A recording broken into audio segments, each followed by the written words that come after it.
रजीम बिस्मिल्लाहिर्रहमानिर्रहीम। शहनशीं पर तशरीफ़ फरमा। आपके हमारे सबके कायद, शेर हिंदुस्तान, नकीब मिल्लत, ऑल इंडिया मजलिस इत्तेहादुल मुस्लिमीन के सदर, मेंबर ऑफ पार्लियामेंट जनाब बैरिस्टर असदुद्दीन ओवैसी साहब, मजलिस इत्तेहादुल मुस्लिमीन के गुजरात के सदर जनाब साबिर काबुलीवाला साहब, हैदराबाद से आए हमारे एमएलए जनाब जाफर हुसैन महराज साहब, मालेगांव महाराष्ट्र से आए हमारे एमएलए जनाब मुफ्ती इस्माइल साहब, हैदराबाद से आए कॉरपोरेटर हमारे जनाब माजिद हुसैन साहब, तमाम हमारे मजलिस के जिम्मेदारान, यहाँ पर मौजूद मेरे दोस्त, मेरे बुजुर्ग, मेरे भाइयों और मेरी पर्दा नशी माँ बहन, अस्सलाम वालेकुम रहमतुल्लाहि व बरकातुहू। आ समंदर नो सैलाब, जो सरोवर समंदर छे अहिया, ई सैलाब જોઈને એક ચીજની તો ખાતરી થઈ ગઈ છે મને, હવે ગુજરાત બદલશે, હવે ગુજરાતમાં પણ મજલિસ ઇત્तेहादुल મુસ્લિમીનની પતંગ ઉડશે। એટલે ઓળાવીશો ને, એટલા દૂરથી આવ્યા છે તમારી પાસે, તમે ક્યાં તો સબૂત આપશો ને, મુદ્દાઈ થશો ને। હા, આ સાંભળવા માટે આવ્યા છે અમે લોકો આજે અહીંયા। इतने बरसों से आप तमाम ने मुख्तलिफ सियासत पार्टियों को अपना वोट दिया, आपने कांग्रेस को अपने वोट से नवाजा, तो कभी आपने उसको वोट दिया कि जो आज जाके पप्पू की गोद में बैठ गया, क्योंकि आपके पास कोई विकल्प नहीं था, कोई ऑप्शन नहीं था किसको वोट देते।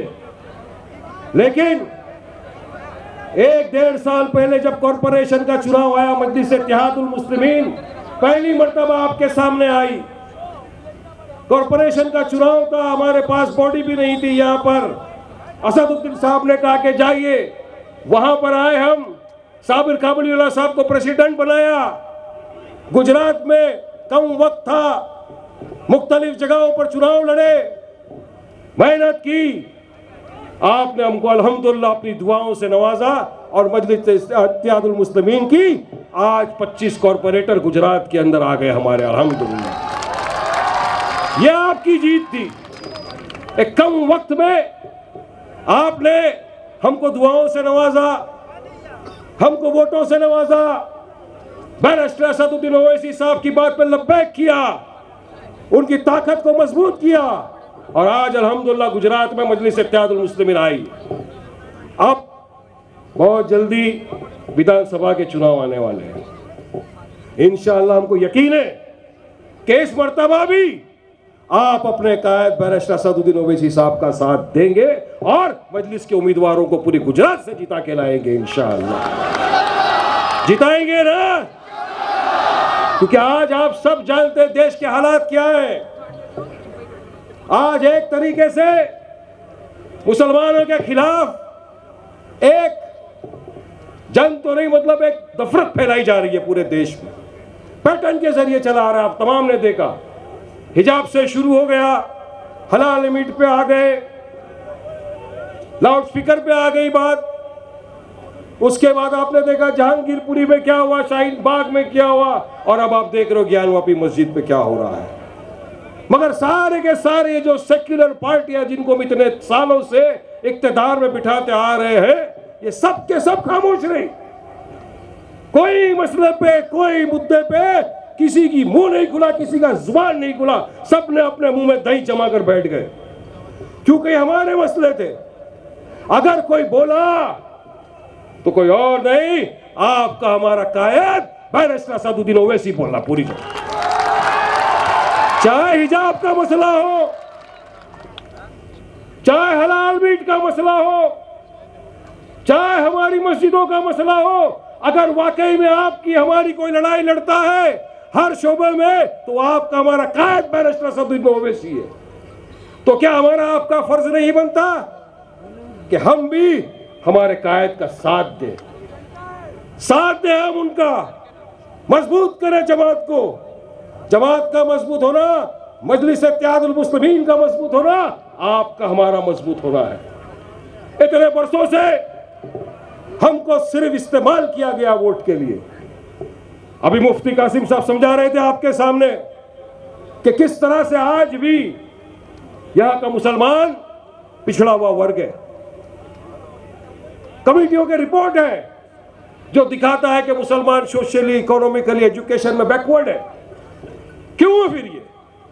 आज हम हमारे दलित भाइयों से भी पीछे चले गए हैं, वो हमसे आगे चले गए, क्योंकि हमको कभी इन लोगों ने पॉलिटिकल एम्पावरमेंट भी नहीं किया।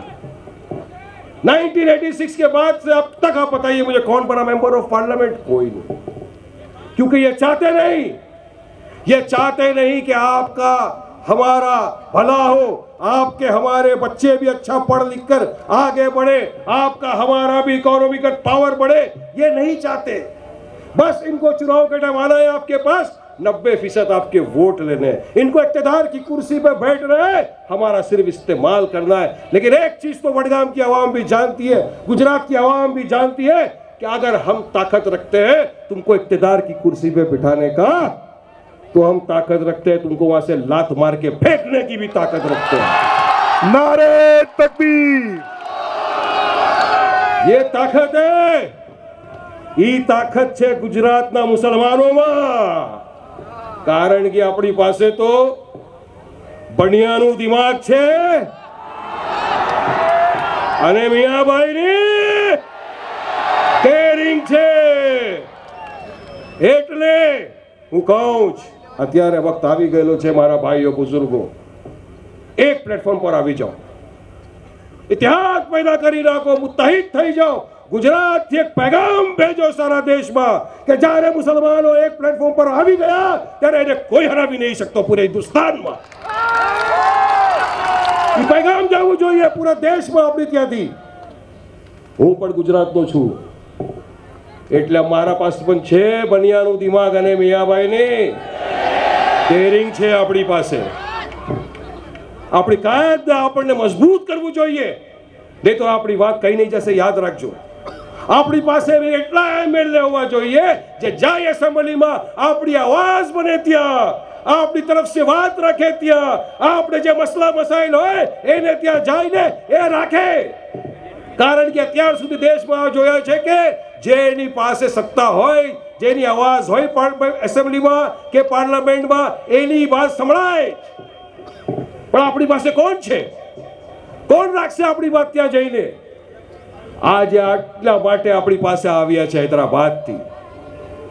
3 टर्मना एमपी छे असदुद्दीन ओवैसी साहेब, 3 टर्मना एमएलए छे। अल्लाह सुब्हानहू व तआला बधी चीज तू नवाजा छे, एने पैसा छे, नाम छे, इज्जत छे। इज्जत एटली छे कि आ देशना प्रधानमंत्री नरेंद्र मोदी पण नथी एटली इज्जत छे। एनी पण फैमिली छे आपणी जोड़ी, बच्चाओ छे, सब चीज छे, तो पण आपણા પાસે क्या શા માટે આવ્યા? એના દિલમાં એક વાત હતી કે નહીં, મને પણ જાવું જ ગુજરાતની આવામની સામે। એ લોકો પુકારી રહેલા છે, આવો અસદભાઈ અમારી પાસે, અમારી આવાજ બનો, અમારી તાકાત બનો, અમે તમારા સાથ હશો અને અમે પણ અહીંયાથી એમએલએ ને જીતાવીને એસેમ્બલીમાં બેસશું। અસદભાઈ આ માટે તમારી પાસે આવ્યા છે, તમારા કામ માટે આવ્યા છે। आपको फर्ज बने। देखो, जितना हक वडगाम की सवाम का वारिस पठान का, इतना ही हक वारिस पठान का इस अवाम पर भी है, क्योंकि मैं आपका कलमा दुआ गो भाई भी हूं। याद रखना है इस बात। हमको मजलिस इत्तेहादुल मुस्लिमीन को, बैरिस्टर असदुद्दीन ओवैसी की ताकत को बढ़ाना है, ताकि हमारी भी आवाज सुने। हमारे साथ भी इंसाफ करो ना।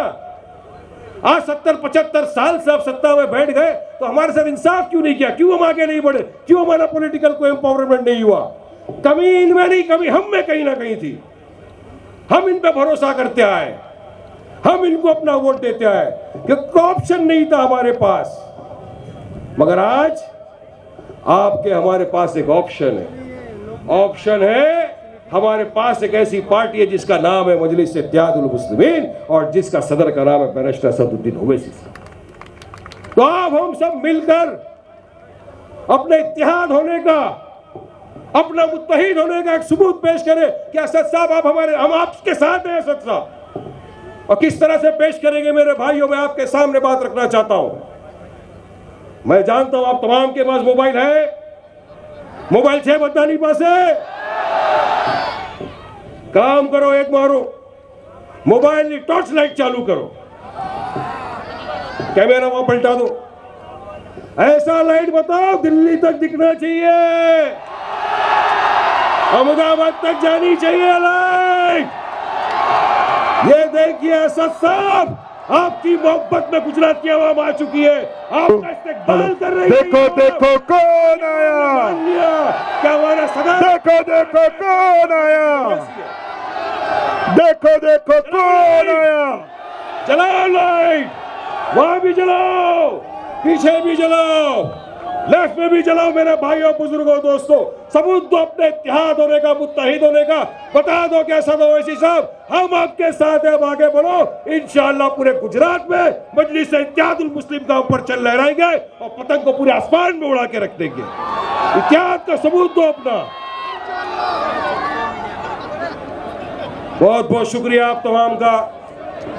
मैं इस वक्त आपका ज्यादा वक्त नहीं लेते हुए बस एक रिक्वेस्ट करूंगा, दरखास्त करूंगा कि मेरे भाइयों बुजुर्गों दोस्तों, संविधान के दायरे में रहकर अपनी हक की लड़ाई लड़ते रहो। और मैं जानता हूं आप हम यहाँ सब जिसको सुनने के लिए आए हैं बेताब, उसका आपको भी तमाम को इंतजार है। लिहाजा मैं आप तमाम से बस एक रिक्वेस्ट करता हूं, आप तमाम का बहुत बहुत तहे दिल से शुक्रिया अदा करता हूं कि आप सब आए, मेरी बात का मान रखा, असद ओवैसी साहब का सम्मान किया पूरी तरह से गुजरात में। और इंशाअल्लाह मुझे यकीन है कि इसी तरह से आप बैरिस्टर असदुद्दीन ओवैसी का साथ देंगे और मजलिस इत्तेहादुल मुस्लिमीन को पूरे गुजरात में कामयाब करेंगे। शुक्रिया। अस्सलाम वालेकुम व रहमतुल्लाहि व बरकातुहू।